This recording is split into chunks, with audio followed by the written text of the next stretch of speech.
For today's video mga tol, magluto naman tayo ng masarap na gulay. Tara, samahan nyo ko. Let's go! Yun.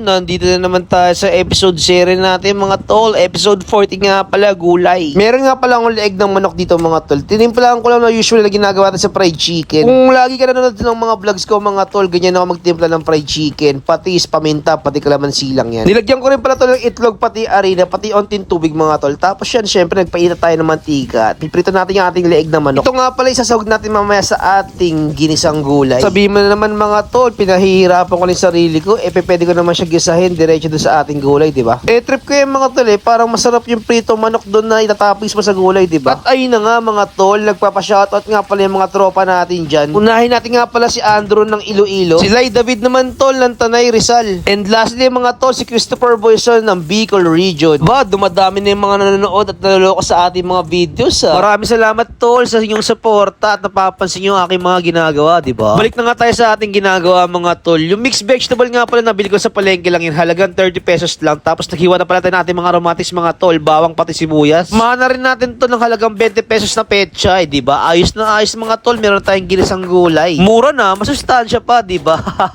Sa puntong ito mga tol, iniisip ko nga kung gagawin siyang chop suey, pero parang gusto ko ng butter vegetable. Pero tol, parehas lang naman yun, di ba? So gagawa tayo ng ano tol, ginisang gulay lang. Gumamit nga lang pala ako ng 1/4 ng butter mga tol, pero pwede din naman kayo gumamit ng margarine. And then ihalo natin mixed vegetable natin mga tol, carrots, cabbage, pati sayote. Tapos tol, i-mix lang natin yan hanggang lang maluto yung ating gulay. Tapos timpla na siya ng ano, toyo, paminta. Sama na rin natin yung peche na hiniwan natin kanina mga tol. Tapos timplahan natin siya ng pork bouillon mga tol. Naripa natin ng tubig mga tol. Yung level lang pati slurry nga pala. Wow, slurry para medyo malapot yung ating sabaw, diba? At ayun na nga tol, pag umabot ka sa part ng video ito, paki-comment down below naman mga tol kung saan kang parte ng mundo, parte ng Pilipinas, para mabati naman kita sa mga next vlogs ko, diba? Ayun na nga mga tol, yung leeg ng manok natin. Hihiwain lang natin yan tol na ayon sa ating gusto, diba? Tapos, plating time na tayo dito mga tol. Another dish na naman. At syempre, pa nagustuhan mo ang video, don't forget to like and follow my page mga tol. Tapos, ayan. Best partner talaga yan tol pag meron ka mainit na kanin. Tapos, tiki man time.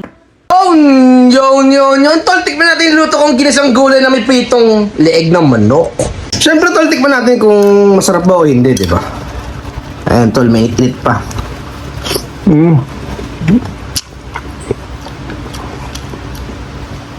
Tol, yung manok. Dali. So, ayan, tol, gusto ko lang gamitin tong pagkakataon para magpasalamat sa mga nanonood sa atin lagi, di ba? Yung mga viewers natin dyan na walang sawang sumusuporta sa Tony Boys TV mga tol. So, ayan tol, di ba? So, pag nagustuhan mo ang video, don't forget to like and follow my page mga tol. Tapos, ayan! Nyarap!